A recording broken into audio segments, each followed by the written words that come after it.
Pamirsa sadaya, patepang deui sareng Kang Aam dina acara Wejangan Asih. Pamirsa aya paripaos nu nyangemkeun buruk-buruk papan jati. Hartos tina paripaos eta patali sareng hubungan duduluran antawis rai raka. Janten di antawis rai raka aya jalmi-jalmi anu henteu sadayana sae.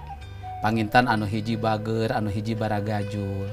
Tapi sanaos baragajul eta teh masih keneh rai urang, raka urang, masih keneh dulur urang. Eta margina dina paripaos Sunda aya kecap buruk-buruk papan jati. Hade goreng oge jeung dulur sorangan. Janten abdi ngemutan ka pamiasa sadaya upami urang gaduh duduluran adi lanceuk misalna. Eta teh dulur urang kajeun kumaha oge kedah diangken.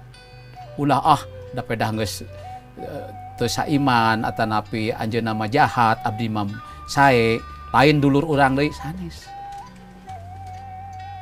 Buruk-buruk papan jati.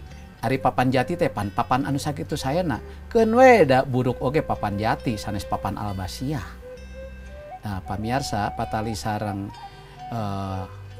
paripaos buruk-buruk papan jati dina kitab suci aya cariyos di mana patali marga atanapi hubungan duduluran anu kantos paketrok tapi akhirna tiasa rukun deui. Namina Yusuf. Yusuf harita kantos dipikangewa ku dulur-dulurna teras diical ka Mesir.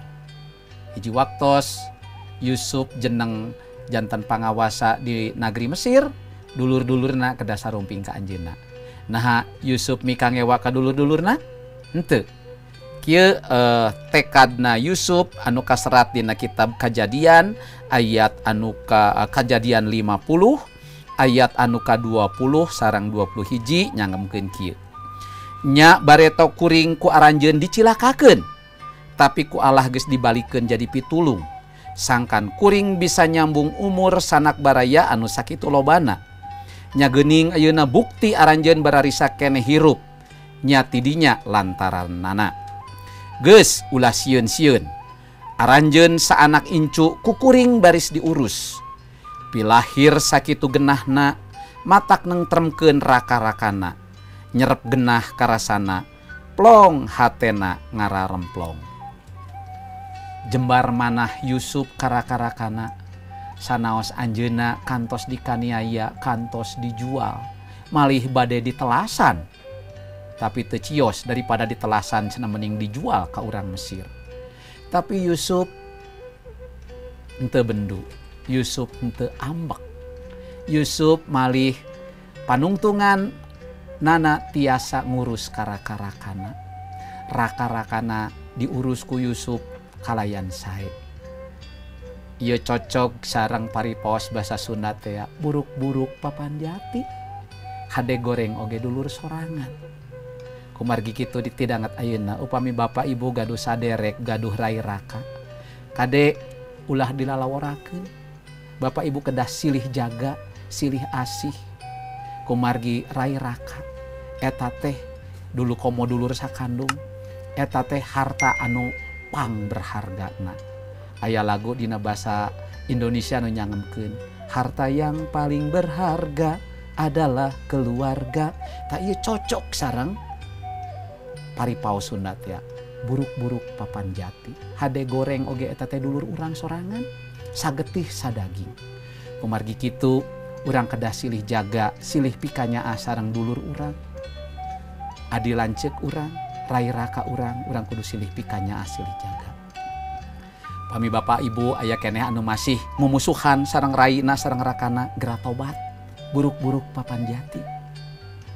Ayeuna geura enggal rarapih hubunganana. Kumargi hade goreng eta teh dulur urang sorangan. Pamugi paripaos Sunda tadi ngemutkeun, kitu oge cariyos Yusuf ngemutkeun ka urang sadaya yen urang teh kedah akur jeung dulur. Panganika Gusti ieu ngemutkeun niatkeun bapak ibu sadaya.